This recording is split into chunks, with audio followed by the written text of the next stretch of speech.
Good morning guys हमने microbiology start की हुई थी। आज हमारा जो टॉपिक है वो है नमूनिया।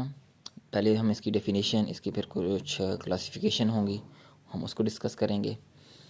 It is inflammation of lung parenchyma by microbiological agent leading to clinical and radiological feature of consolidation.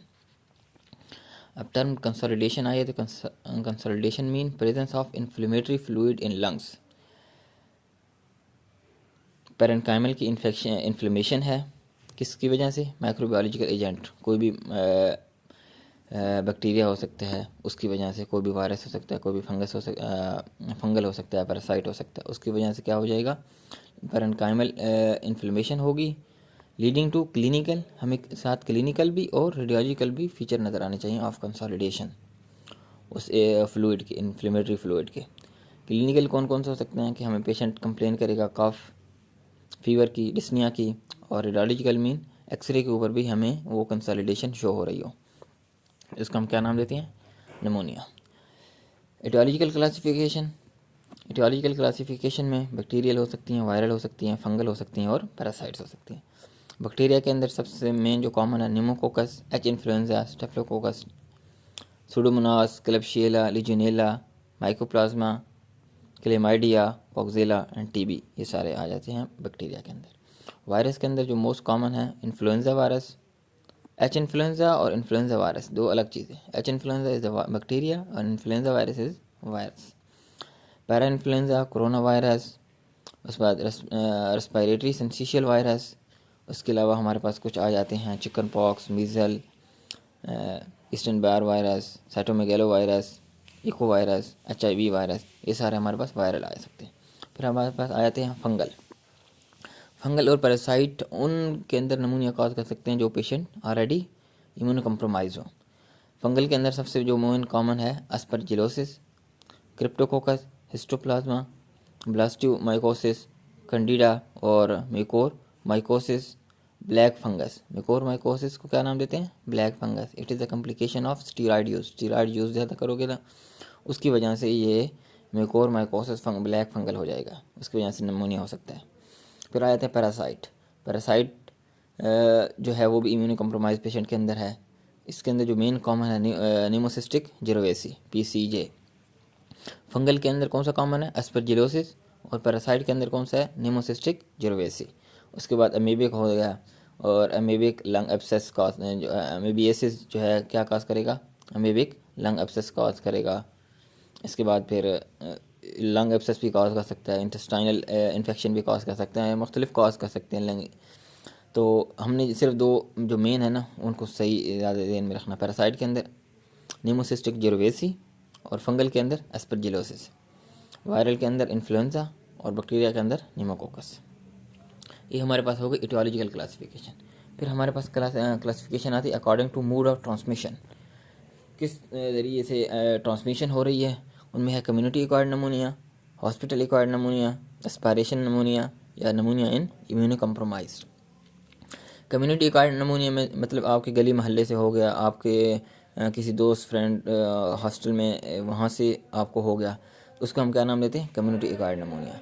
उसके अंदर जो मेन कॉमन है निमोकोकस, माइकोप्लाज्मा, एच इन्फ्लुएंजा, और हमारे पास जो जो 1 to 2% है उनमें से स्टेफिलोकोकस, सुडोमोनास, क्लेब्शियला, कॉक्सेला, क्लेमाइडिया, और 20% हमारे पास वायरस आ जाते हैं। 50% हमारे पास याद रखना है कि निमोकोकस है।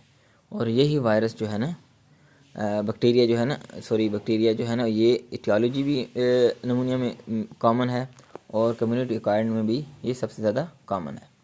फिर आ जाता है hospital acquired pneumonia. Hospital acquired pneumonia के अंदर pseudomonas, proteus, E coli, klebsiella, MR, SA, methicillin resistance, staphylococcus aureus. और हॉस्पिटल एक्वायर्ड नमूनिया के अंदर मोस्टली जो है ना हमारे जितने भी इंटेरिक रॉड होते हैं ना, इनमें सुडोमोनास, प्रोटियस, इकोलाई, क्लेब्शियला, और एक क्या हो गया MR, एसए, ये हमारे पास हॉस्पिटल एक्वायर्ड नमूनिया आ जाएंगी।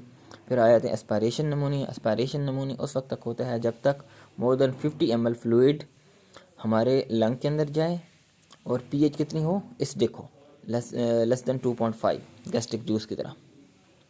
नॉर्मली हम सो रहे होते हैं तो हमारी सिक्रीशन जो है ना हमारी सिर्फ एसोफेगस के अंदर नहीं जा रही होती है, हमारी इसके अलावा हमारे लंग के अंदर भी जा रही होती है नॉर्मली, लेकिन उससे हमें एस्पायरेशन नमूनिया नहीं होता। एस्पायरेशन नमूनिया तब होगा जब मोर देन 50 ml फ्लूइड जाएगा, और वो फ्लूइड कौन सा होगा, एसिडिक होगा। इसके अलावा proteus, pseudomonas, proteus, E coli, klebsiella bacteria, gram negative, enteric rod, ये सारे हमारे पास आए थे। उसके बाद pneumonia in immunocompromised. Immunocompromised के अंदर हम ऑलरेडी देख चुके हैं कि कौन से पैरासाइट और फंगल हो सकते हैं। इम्यूनो कम्प्रोमाइज़ पेशेंट कौन से होंगे, HIV एड्स वाले। इनमें हमारे पास PCG, न्यूमोसिस्टिक जिरोवेसी हो सकता है। पोस्ट स्प्लीनेक्टमी हो सकती है, क्योंकि पोस्ट स्प्लीनेक्टमी जब होती है, स्प्लीन रिमूव हो जाती है, तो कुछ बैक्टीरिया जो होते हैं वो किसके ज़रिए रिमूव किए जाते हैं बॉडी से, स्प्लीन के ज़रिए। अगर वो स्प्लीन ही रिमूव कर दिए तो बैक्टीरिया बाहर नहीं जाएंगे, जिनमें से हमारे पास निमोकोकस H इन्फ्लुएंजा, ये हमारे निमोकोकस नमूनिया हो सकता है, H इन्फ्लुएंजा नमूनिया कॉज कर सकता है। इसके अलावा और भी बैक्टीरिया हैं, क्लबशीला भी है, मेनिंजोकोकस भी है, लेकिन मेनिंजोकोकस जो है मेनिंजाइटिस कॉज करता है। और हमारे पास जो नमूनिया कॉज कर सकते हैं वो दो ही हैं, निमोकोकस और H इन्फ्लुएंजा, जिन्होंने स्प्लीन के ज़रिए रिमूव होना होता है बॉडी से। लेकिन जब स्प्लीन ही नहीं होगी तो फिर ये क्या हो जाएंगे, ये नमूनिया कॉज करेंगे। न्यूट्रोपीनिया, डिक्रीज न्यूट्रोफिल, इसके ये मोस्टली किस में होता है, सुडोमोनास के अंदर। फिर आ जाते हैं क्लिनिकल क्लासिफिकेशंस। पहले कौन सी थी, इटियोलॉजिकल, मोड ऑफ ट्रांसमिशन, फिर आ जाते हैं क्लिनिकल क्लासिफिकेशन। क्लिनिकल क्लासिफिकेशन में हम बैक्टीरिया को टिपिकल एंड एटिपिकल के अंदर डिवाइड करते हैं। हम ऑलरेडी पढ़ चुके हैं कि एटिपिकल के अंदर हमारे पास कौन से आते हैं, वॉललेस, थिन सेल वॉल और ऑब्लिगेट इंट्रासेलुलर, ये हमारे पास एटिपिकल बैक्टीरिया होते हैं। टिपिकल के अंदर दूसरे जितने भी ग्राम नेगेटिव बैक्टीरिया हैं वो सारे ग्राम नेगेटिव, ग्राम पॉजिटिव, ज़ेडन स्टेन, वो सारे किस में आए थे, टिपिकल के अंदर आए थे। टिपिकल बैक्टीरिया की प्रेजेंटेशन भी टिपिकल होगी और एटिपिकल बैक्टीरिया की प्रेजेंटेशन भी एटिपिकल होगी। अब इनकी क्लिनिकल फीचर क्या होंगे, टिपिकल के अंदर हमारे पास एग्जाम्पल ले लेते हैं, न्यूमोकोकस हो गया, H इन्फ्लुएंजा हो गया। क्लिनिकल फीचर में सडन ऑनसेट होगा, इंक्रीज ग्रेड फीवर होगा, मोर देन 101, और प्रोडक्टिव कफ होगी, स्पूटम प्रोडक्शन होगी, एंड प्लूरेटिक चेस्ट पेन होगा। प्लूरेटिक चेस्ट पेन जो होता है ऑन इंस्पायरेशन, जब भी इंस्पायर करोगे आपको चेस्ट पेन फील होगा। डिस्नी होगा, और डिस्नी भी क्या होगा, स्वेयर होगा। एटिपिकल के अंदर क्या है, एटिपिकल के अंदर क्लिनिकल फीचर हैं कि एटिपिकल में हमारे पास कौन से, माइकोप्लाज्मा हो गया, क्लेमाइडिया होगा, या वायरल नमूनिया हो सकता है।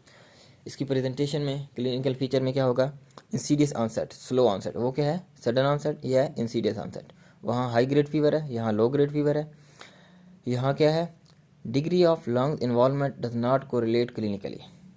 अब इसका क्या मतलब है, वहाँ ये है ना कि जितनी डिजीज़ होगी, जितना लंग इन्वॉल्व होगा उतनी ही डिजीज़ होगी। मतलब अगर लंग ज़्यादा इन्वॉल्व है तो डिजीज़ ही सीवियर इन्वॉल्व होगी। यहाँ ये है कि degree of lung involvement does not correlate clinically. यहाँ लंग ज़्यादा इन्वॉल्व होगा, लेकिन उसके जो क्लिनिकली हमें पेशेंट शो हो रहा होगा ना, वो इतना वो नहीं होगा, यानी इतना वो प्रोडक्टिव कफ या डिस्निया इसके साथ नहीं आ रहा होगा। मतलब लो ग्रेड फीवर होगा, माइल्ड कफ होगी, माइल्ड डिस्निया होगा। इसके अंदर क्या है कि पेशेंट बहुत ज़्यादा, यानी उसकी सिचुएशन डाउन हो रही है, लेकिन उसके बावजूद पेशेंट इस तरह प्रेजेंट नहीं कर रहा कि जिस तरह उसकी सिचुएशन डाउन है। इसलिए हम इसको क्या नाम देते हैं, हैप्पी हाइपॉक्सिया। यानी हाइपॉक्सिया हुआ पेशेंट को, लेकिन वो फील नहीं हो रहा कि हाइपॉक्सिया हुआ है। और ये मोस्टली किस में होता है, एटिपिकल नमूनिया के अंदर। फिर आ जाते हैं extra pulmonary features. Extra pulmonary feature क्यों है, वहाँ सिर्फ लंग इन्वॉल्व होता है, यहाँ एक्स्ट्रा पल्मोनरी फीचर के अलावा हेडेक, माइल्जिया, अल्थ्रल्जिया हो सकती है, नोजिया, वोमिटिंग, डायरिया के साथ पेशेंट कंप्लेन करेगा, हिमोलिसिस के साथ करेगा, माइकोप्लाज्मा। हिमोलिसिस जो है ना मोस्टली कौन सा बैक्टीरिया का करते थे, माइकोप्लाज्मा। इस बैक्टीरिया को हम क्या नाम देते हैं, वॉकिंग नमूनिया। मतलब यानी पेशेंट के sign and symptoms, atypical pneumonia जो होगा उसको हम क्या नाम देते हैं, वॉकिंग नमूनिया। क्यों, क्योंकि लंग ज़्यादा इन्वॉल्व है, लेकिन क्लिनिकली वो पेशेंट जो है ना एक्टिव है, चल फिर रहा है, रूटीन के काम कर रहा है, और हैप्पी नमूनिया भी इसको हम नाम देते हैं। लेकिन टिपिकल नमूनिया के अंदर क्या होगा कि लंग इन्वॉल्व होगा, पेशेंट बिल्कुल स्ट्रेस में होगा, पेशेंट लिथार्जिक होगा, ऑन बेड, यानी बेड पे चले जाएगा। ठीक हो गया यहाँ पे। फिर हमारे पास आ जाते हैं कंसोलिडेशंस।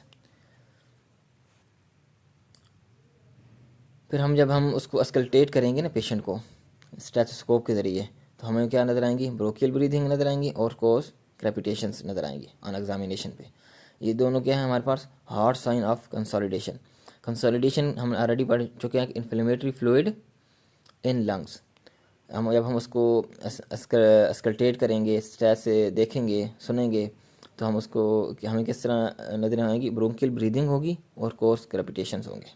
ठीक होगा, दोनों के अंदर ही अन एग्जामिनेशन के अंदर कोर्स ब्रोंकियल ब्रीदिंग और कोर्स क्रेपिटेशंस। कोई भी सिस्टम है ना, उसकी जब भी एग्जामिनेशन करते हैं तो उसके अंदर हम 4 चीज़ें देखते हैं, इंस्पेक्शन, पल्पेशन, परकशन और अस्कल्टेशन। ये 4 चीज़ें देखते हैं। और अस्कल्टेशन क्या होती है, साउंड, जब हम किसी भी गैस्ट्रिक साउंड देखेंगे तो उसको अस्कल्टेशन कहेंगे। इस तरह हम लंग साउंड देखेंगे या कार्डिक साउंड देखेंगे तो हमें किस पे सुनाई देती है, अस्कल्टेशन पे, स्टेथोस्कोप के ज़रिए। अब हमने 2 टर्म यूज़ किए हैं, ब्रोंकियल ब्रीदिंग और कोर्स क्रेपिटेशन। अब इनको थोड़ा सा डिटेल में देख लेते हैं। क्रेपिटेशन, अब क्रेपिटेशन क्या है, it is a crackling sound. Course crepitation हम पढ़ा है ना, तो क्रेपिटेशन हम देख लेते हैं। Crepitation, it is a crackling sound on auscultation when the air pass through fluid. जब भी एयर पास होगी, फ्लूइड लंग के अंदर जो फ्लूइड होगा उससे पास होगी तो जो आवाज़ आएगी उसको हम क्या नाम देंगे, क्रेपिटेशंस। हमारे पास 2 तरह के क्रेपिटेशन, एक फाइन क्रेपिटेशन है, एक कोर्स क्रेपिटेशन है। Fine crepitation when the air pass through fine fluid, कि जिस तरह पल्मोनरी हड्डी में है, या हार्ट फेलियर हुआ, लेफ्ट हार्ट फेलियर हुआ, उसकी वजह से जो है ना अकोमुलेट हो गया फ्लूइड लंग के अंदर, तो उसको हम क्या नाम देते हैं, फाइन फ्लूइड। और उस दौरान जब हमें जो क्रेपिटेशन नज़र आएंगी उसको क्या नाम देंगे, fine crepitation. Course crepitation infected या इन्फ्लेमेटरी फ्लूइड होता है। इन्फेक्टेड या इन्फ्लेमेटरी फ्लूइड तब होगा जब थिक इन्फेक्टेड फ्लूइड, म्यूकोपुरुलेंट फ्लूइड हमारे नमूनिया के अंदर आएगा तो उसको हम क्या नाम देंगे, कोर्स क्रेपिटेशंस। दूसरा हमारे पास हमारे टर्म यूज़ हुई है bronchial breathing. Bronchial breathing, normal जो हमारी ब्रीदिंग है ना उसको हम वेजिकुलर ब्रीदिंग कहते हैं। वेजिकुलर ब्रीदिंग वो होती है जिसमें जब हम सांस लेते हैं तो inspiration is long and expiration is short, और दोनों के दरमियान कोई गैप नहीं होता। नॉर्मली जब आप ले रहे हो तो आप खुद ऑब्जर्व करें, इंस्पायरेशन आपकी लॉन्ग होगी, एक्सपायरेशन शॉर्ट होगी, और दोनों के दरमियान गैप नहीं होगा।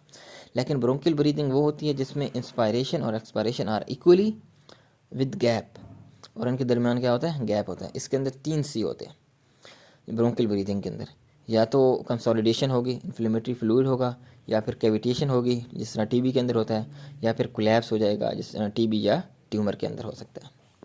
ये हमारे पास क्या हो जाएगी, क्लासिफिकेशन टिपिकल और एटिपिकल। यहाँ तक आ गई समझ। जब हम टिपिकल और एटिपिकल की इन्वेस्टिगेशन करेंगे तो हमारे पास टिपिकल के अंदर WBCs क्या होंगे, रेज होंगे, और एटिपिकल के अंदर हमारे पास WBCs बिल्कुल नॉर्मल होंगे।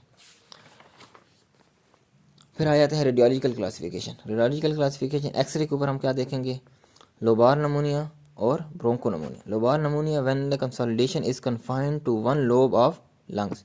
हमने देखा है कि लंग के राइट लंग के 3 लोब होते हैं और लेफ्ट लंग के 2 लोब्स होते हैं। तो जब भी कोई एक लोब इन्वॉल्व हो ना तो उसको हम क्या नाम देते हैं, लोबार नमूनिया। और जब लोब के साथ बाइलेटरल पैची कंसोलिडेशन, पैचेस बनी हुई हो एक्सरे के ऊपर, तो हम उसके क्या नाम देते हैं, ब्रोंको नमूनिया।